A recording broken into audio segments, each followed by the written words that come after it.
Terry McDade, aka the Pirate Hunter, and this is inbox kit review of Aries 1/35th scale Lieutenant Straub and photographer 1944. I picked this kit up off eBay. I've never used any of Aries figures. I have got a bunch of the different manufacturers, so I needed a photographer for a build I'm doing. I'm doing one of a photograph that I was sent and I later found on Pinterest, and I wanted a photographer to use in it. Well, after I've been going on this build and everything, they started a Say Cheese group build, and I thought, well, yeah, I'm too far into this to enter it into the build, but I need the photographer anyway. So let's look at this kit and see what we got. When I got it, it comes out of the Czech Republic, and on this side it has all the warnings in, I'm guessing, Czechoslovakian. It says, warning, this product is not for use by children, contains detailed instructions, not painted resin, on and on and on. Protect your eyes and be aware of breathing or eating them. Okay. It says work well, it's standard things like that. The end of the box has the information on Aries and Lieutenant Straub and photographer 1944. The reason why, you can see I've been into this, but when I did the first video of this, I did most of it below the camera level, which didn't really show a lot. It's got the address and the name of the company on that side. Back of it, nothing really on that, same on that end. So let's open it up and see what we got. Comes wrapped in bubble wrap on it. The parts are a kind of a yellowish resin, all in just one bag. There's no directions in there. The directions are apparently off the front of the box there.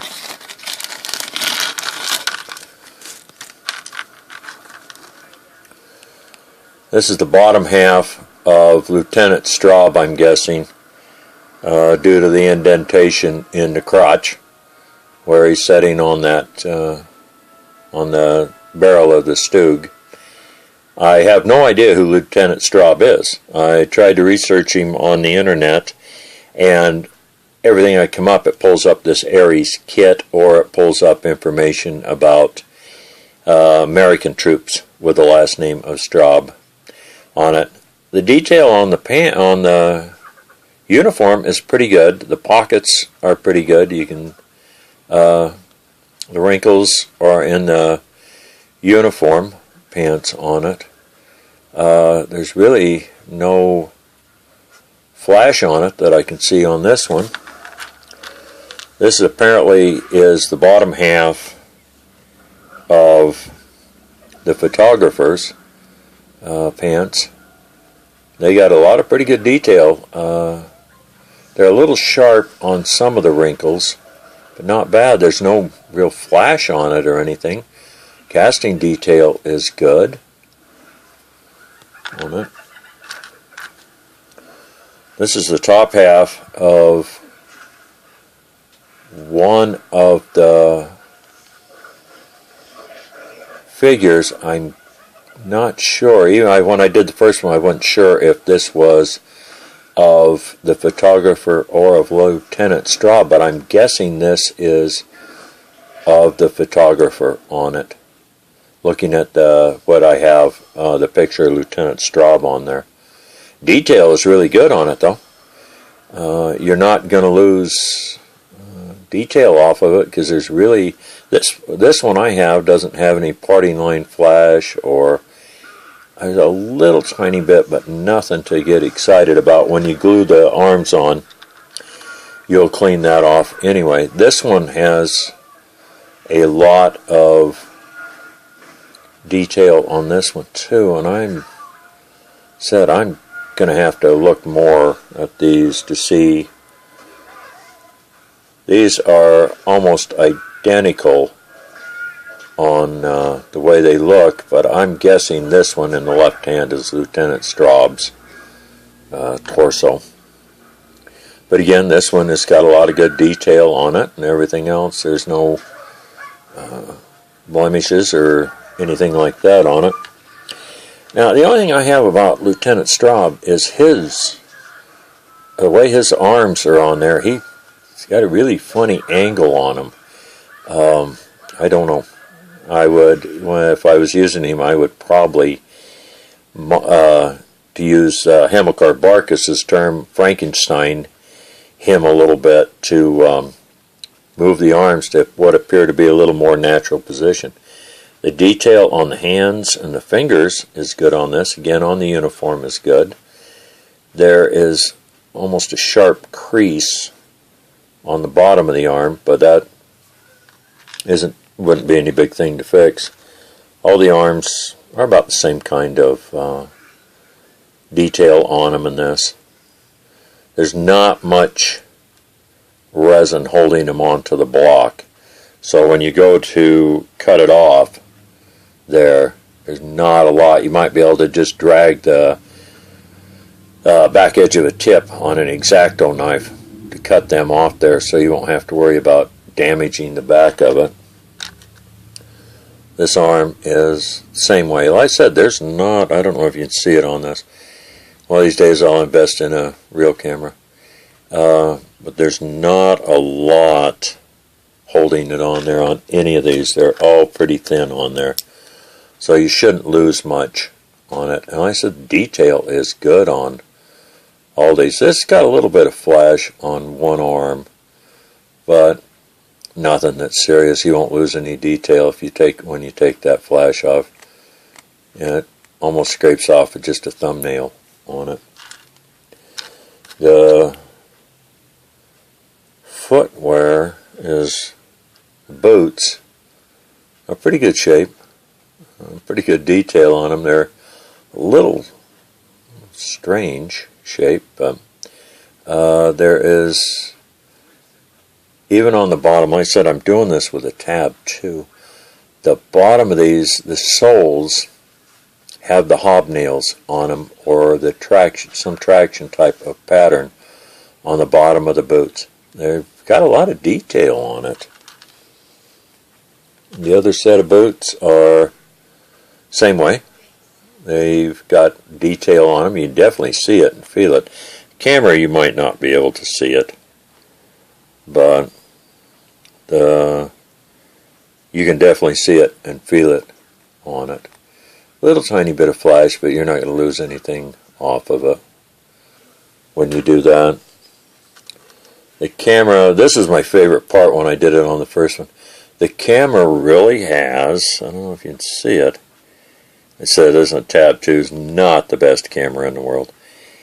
It has pretty good detail on a camera for something that small, and I believe that is the lens that goes in that right there. I'm guessing on that, but pretty detailed. The top of it has the detail on it, on the different buttons in this, so it's not a bad looking camera. The back, there's no detail on that, but you really wouldn't need that. But it does look pretty good. Lieutenant Straub's face, he is got a good amount of detail on it. Like I said, I apologize for the quality of the video. This is on my tab 2. But it's got a really good amount of detail. There's on his uniform cap right there, it has the detail on the front of it. It's in the, they call them it in the military and in certain law enforcement, they call them a bus driver's hat because of the way it is, the way they form on the top. But you've got, the top looks good on it. You can see where it looks soft and is folded down and things like that. Ears are good. Hair detail's good. Photographer, he looks good on it. Face is pretty good looking on it. Detail on the ears. You know, his barracks cap. They all have the, not a hard look like they've been ironed. They have the, for the lack of a better term, they have a soft look to them. The brims on them or the bill, whichever you want, is a thinner. It doesn't look like it's something you could dig foxholes with. Looks pretty good. It's a pretty good amount of detail on it. All things considered, it's a good looking kit. I think I paid $20 with shipping off of eBay. We'll see how it looks. As I said, I'm only going to use the photographer. Lieutenant Straub will go in the spares box to be used for something else. The little Kettenkrad that's on the left side is one of my test mules. I bought a kit off eBay, and they said, we'll throw in these other kits for $1.50 or something like that. I don't remember what it was. And I come up with this old Tamiya Kettenkrad with no instructions, no decals, no figures. It's just sitting there. The tracks on it are just stuck on. Everything's painted, been painted a base coat. I haven't done the detail painting on it yet. This is actually being built as a replica of the rarest of the variants of the Kettenkrads.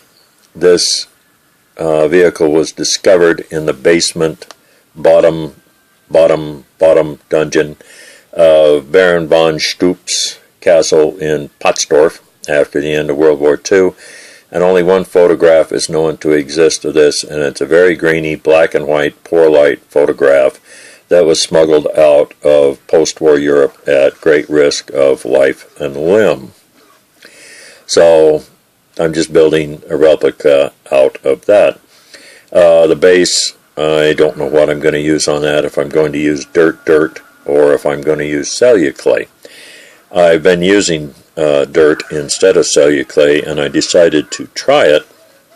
And on this one that is being built right here, this originally started as an outpost that had been overrun. Well, I had a couple Panzer II in my stash in one of my 250s, and so I didn't like the way the outpost scene looked. The feng shui wasn't funging or shuiing on it, so I decided to just experiment with this.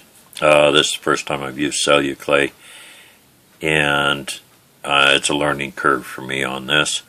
So I hadn't put any storage on the Panzer II, primed it, and then when I put the turret on and turned it, I found out it took all the primer off. So I thought, well, I'm going to have to reshoot part of this. I'm going to have to put the turret back on and just pick what spot it's going to be in and secure it down. And when I spray it to touch it up, I'll just touch up the spray over the storage that I'm putting on it. The one on the left is a 250 Alt that had tried to make the turn there, and when he did, they went up over the rocks and he has got stuck in the mud. Obviously, I haven't dug that down or anything else. This is an adaptation of a build that I started that didn't turn out the way I wanted it. So as far as the Ares kit, yes, I would buy the Ares kit again. It's good looking figures. Price is fairly reasonable for 2 figures. You could even use, if you wanted to, with a tank commander or a self-propelled gun commander, the top half of Lieutenant Straub, or Frankenstein him with other parts or things like that. So until the next time, this is the Pirate Hunter, aka Terry McDade, telling you to take care of yourself and each other. Till the next time, have a nice day and a better tomorrow.